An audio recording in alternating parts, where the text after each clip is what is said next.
Greetings, scale modelers, and welcome to another quick and dirty build and review. Today's episode will focus on the Revell Hobby Lobby P-40B Tiger Shark, and I will not be building this as a American Volunteer Group camo job. I'm going with the cleaner tuxedo look of the hangover heroes of Pearl Harbor, and this is going to be Kenneth Taylor's Army Air Force P-40, and he was one of the guys with George Welch. They stayed out all night. The Japanese came, they drove across the island and got strafed, got in their aircraft, scored air victories, and then we were stuck in World War II for a long time. But this is going to be a Pearl Harbor P-40, and let's get into this kit that you can buy right down the road at your Hobby Lobby store now. The Revell 148 scale Tiger Shark P-40B, it has, by my unofficial count, 60 parts on 3 sprues along with a clear sprue. And the Revell instructions are consistent with the Hobby Lobby Revell style. Got a color legend on here, but a great improvement over the monogram version. The colors that you paint everything are spelled out in language instead of a numerical code or a alphabetical code. So that's a nice change. But you can tell here's the 1973 vintage from Morton Grove, Illinois, and it doesn't take an Einstein to tell you that they just kind of lifted off the vintage images and reworked them. But this is a good looking instruction sheet, and the decal placement is a big improvement over the 70s photographs. I like these drawings way better. But you do not get a parts list with this.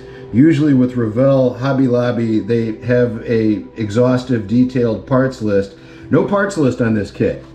But this new version of the kit does have advantages from the 70s one that, you know, as they come up, I will talk about them. I just opened up the package on the Hobby Lobby Revell P-40, and I just got done building the earlier monogram, like 1973 incarnation of this, which was molded in gloss black. And my first impression is this is one of the best molded colors I have ever seen, and a beginner could buy this kit and you could do a very credible Army Air Force P-40 with some gray paint, and you know, you got it. So I mean, that's a really nice feature of this new production run of the P-40 compared to the mid-70s version. So that's my first impression right there. Now I'm just washing the parts in some Dawn dishwashing detergent, and I'm going to let them air dry and then get these primed. I am going to prime this gloss black just because I'm addicted to painting models, even though this one you could get away with not painting the fuselage. Very good color. The story of Welch and Taylor is really phenomenal. I mean, it's like, I love Tales of Insubordination, and that's one of the better ones. And also, too, in commemoration of Pearl Harbor edition here, Taylor is going to be wearing his tuxedo pants, so that the shoes and the pants are going to stay black. And I don't know, I'll presume that he had a flight jacket on, so that's why I'm doing a brown flight jacket and the regular flight helmet, but with the tuxedo pants. The Japanese did not catch Taylor with his tuxedo pants down, my friend. No way. Part of the fun of doing American Warbirds is getting to do the Canary Vomit, me trying to do zinc chromate while being too cheap to actually order a can of zinc chromate. So this model's recipe is going to be equal parts of Tamiya flat yellow and Testor's fluorescent green, and that gets us the canary tones.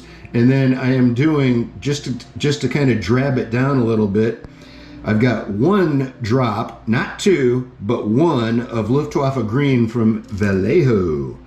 So that is today's zinc chromate recipe, and I'm just gonna fucking brush them on. I'm not gonna airbrush the zinc chromate. It's the cockpit section and the inner surfaces, so no real need for Michelangelo artistry on this part. Everybody's built this kit before, am I right? I'm putting the clips down on that, but I just wanted to show that beautiful color. And look at that, that's a perfectly good molded color, but I like the way my zinc chromate is looking, and this is to me a dark green. I didn't do olive drab. I thought the Army Air Force was more of a dark green, and I also think that for the Flying Tigers, I think this is a better base color than olive drab. I think the ones that came out of the Curtis factory had this dark green going on. But that zinc chromate really pops nice. And once again, a beginning modeler could get away with just painting the bottom gray and using that molded color. It would work. The fit on this I would give like a B. The front section here doesn't level up with the fuselage. And the last P-40 I built, I also lost the right machine gun and had to fabricate one, so I still haven't found that one yet. But that's the biggest crack right there. And it is small enough that I'm thinking about going with gel super glue. And I've got a couple of tubes of liquid super glue, but I think I need to get gel instead to fix this. But the fit's pretty good, not perfect. The cracks are hairline, you know, but it's better than most. Better than the last one I did, the monogram. It's my day off. I just got done hitting some golf balls. I took this thing apart and cleaned it so that it is shooting fire. I got a fresh pot of coffee. I mean, there are moments when my life just can't get any better. And I'm about to do some scale modeling with some dark green on an Army Air Force P-40. And I like it. My airbrush is working again for the next 5 minutes. Now for today's edition of Canopy Corner, I have screwed up in 2 different ways. Now, I love it when kits give you the open cockpit and the closed cockpit option, but in this instance, I actually succeeded in gouging both my plan A, which was this is what I wanted to do because, he's flying in combat. So, and I was trying to take it off the tree very carefully with my hobby knife, which is sharp, and I still ended up gouging that thing and mashing it up. Look at how ugly that thing is. And I was trying to be careful. And so I'm like, okay, well, I'll do the open version of it and, I'll just glue it together like it's closed, because that can work. And I still couldn't get that thing off the tree cleanly. So I got some learning to do. And usually Canopy Corner is only about masking. But today it's about me hosing up, just getting the darn canopy off the sprue. So I'm already heading into some headwinds here, and I haven't even started masking yet. So anyway, but I gotta keep moving, so it's time to mask. All right, so I have my pre-fucked closed canopy all masked off and ready to go. And the rest of the aircraft is also ready to go. And so this first coat looked so good before assembly that it would have been a keeper. And I don't expect airbrush paint coats to work after. I expect you have to do 2 or 3 coats at least. But this first coat looked good enough to keep. But then I made all my glue smudges, and I've got the crazy glue on there, and now it's time for the cleanup second coat. Canopy Corner. Hey, okay, this thing is pretty damn sharp, and there is a slightly misshapen spot right there above the pilot's head. Actually more of it's like I should have gotten a little bit more paint over here in the left corner. That would have evened it up a little bit. But other than that, these are some of the sharper lines I've ever gotten.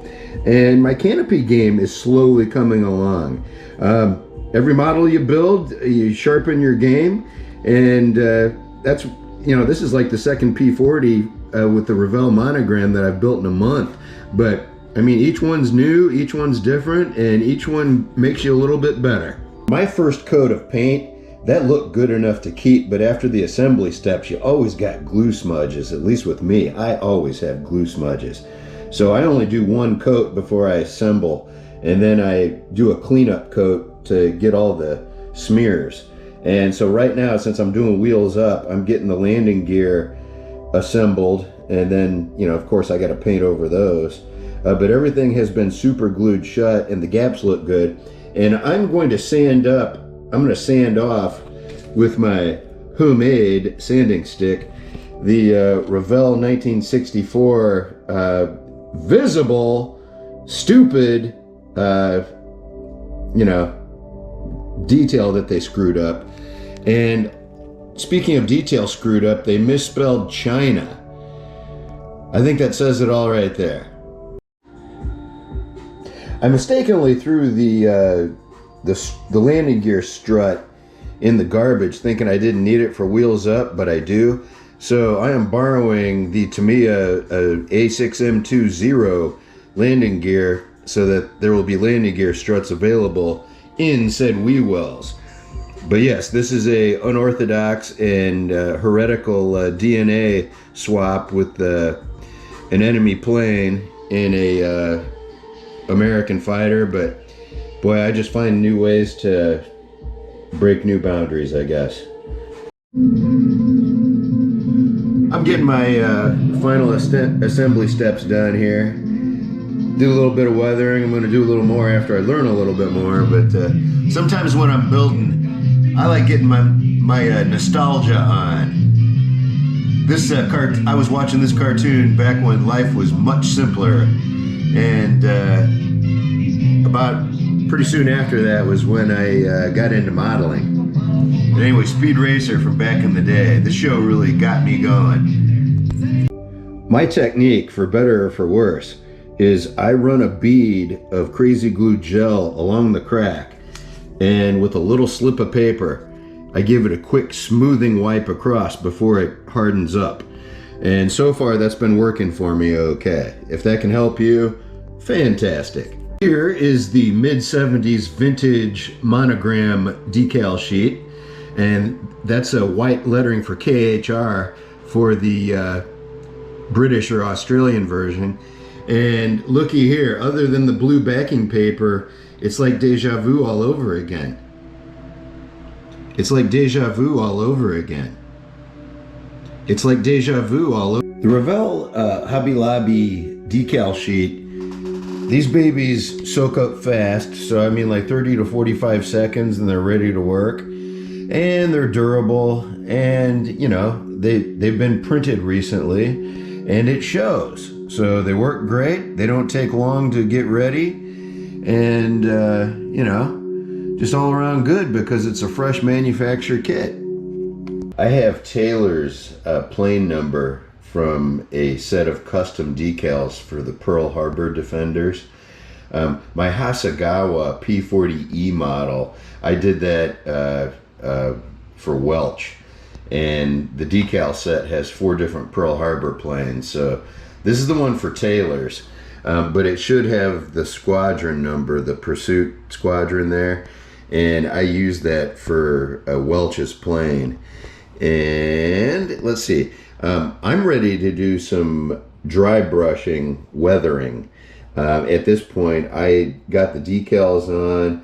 I dabbed on microsol, which is as much a curse as a blessing, because yes, it does give you the painted look, but it also has a quality that when you're applying it, it'll move the decal while you're applying it, but then it sticks the decal so fast that you can't put the decal back where it belongs. So microsol is effective and yet evil. It is a two-headed beast that serves your purposes and undermines them at the same time. Is this a product endorsement? Maybe not. My diorama is using 1/8 of an inch dowels, and I'm getting better at the game because I was just able to freehand a drill hole onto that ridge without breaking the model, and it went in on about the second try. I'm improving. Here's how I dry brush, and I learned this from Model Minutes on YouTube. You might enjoy his videos also. He does a lot of warbirds. So after I got the decals done, I did a gloss clear coat on the aircraft, and as you can tell, I'm waiting to add parts until the very end, so because you got to move the plane around so much and they always break off. So I have dipped my paintbrush into chrome silver paint, and then I just took some tissue, and you wipe as much of the paint off of there as you can. I know it's kind of a backwards thing. You get it wet with paint, you wipe it all off, and then you just go across all those rivets on your plane, and you'll see how it picks up the paint. And that's the technique that I use, and you can use that also, and just experiment with it. You know, I mean, if you screw it up really bad, you can just paint over it again. And this is how I'm getting my weathering, and I like the results I'm getting. So you can try it yourself if you like. So you got the chrome silver paint on the brush, you know, and you got like 99% of it squeezed out of there and dried off of there, and you're just dusting off that surface and running the brush over those rivets, and see how they become more visible, just in a nice subtle way. You know, so every time you look at it, it really adds some nice realism to it. Yeah, over here you can see the rivets a lot better, but just that nice little touch like that, it's easy to do, it's fun to do, it's part of the building ritual for me now. And every time I see my models, it's like, you know, it's a cool little technique that I picked up just by watching some good YouTubers. Here's a quick and easy way to rig your warbirds. First of all, drill in the appropriate place with a 1/16 inch drill bit on your wingtips. Next, drill a 1/16 inch hole in the rudder. For the P-40, it made sense for me to do it here. Next step. Here's the drill hole just outside of and behind each of the running lights. I managed to get my 1/16 of an inch drill holes effectively done. And there it is right there in the rudder. And I did this off of a professional built model that I saw on Etsy. So it looked good to me, so this is what I'm running with. Next, I want you to take about 3 feet of regular sewing thread. I'm using black. Next, run the thread through the rudder section. And then we're going to tie these off at each of the wingtips in a big, easy to tie loop, okay? And so just don't worry about how bad it looks right now, but just tie it in one big loop, and we're gonna start sharpening this thing up. Now you may want to use a sanding stick to deburr the drill hole. So this is what I'm doing with some 220 grit sandpaper. Just lightly do that and get it a little bit smoother. Okay, this is what your model should look like after this step. And be patient with yourself if it takes you 2 or 3 tries to get the knot tight. This one took me 2 tries. So just be patient and keep going and you'll get it. So at this point, let's move. Okay, the next step, take a nice little healthy dab of Elmer's white glue, and using your finger, push it through and smooth it onto the thread, and repeat for the other side. Now repeat this step for your wingtip topside holes, and be sure to wet your finger and smooth that glue in there the best you can for the smoothest possible surface. Clean up any excess. Next, I'm applying some Elmer's glue to either side of the rudder and just kind of pinch it in there to get that glue into the hole, and make sure that it gets around that thread so that we got 3 different glue joints. Now using a wet Q-tip, Let's clean up the excess around the outside. And let's also make sure to press that glue into the thread before we let it dry. Once your glue dries, use the sharpest hobby knife you got and trim off the unneeded string.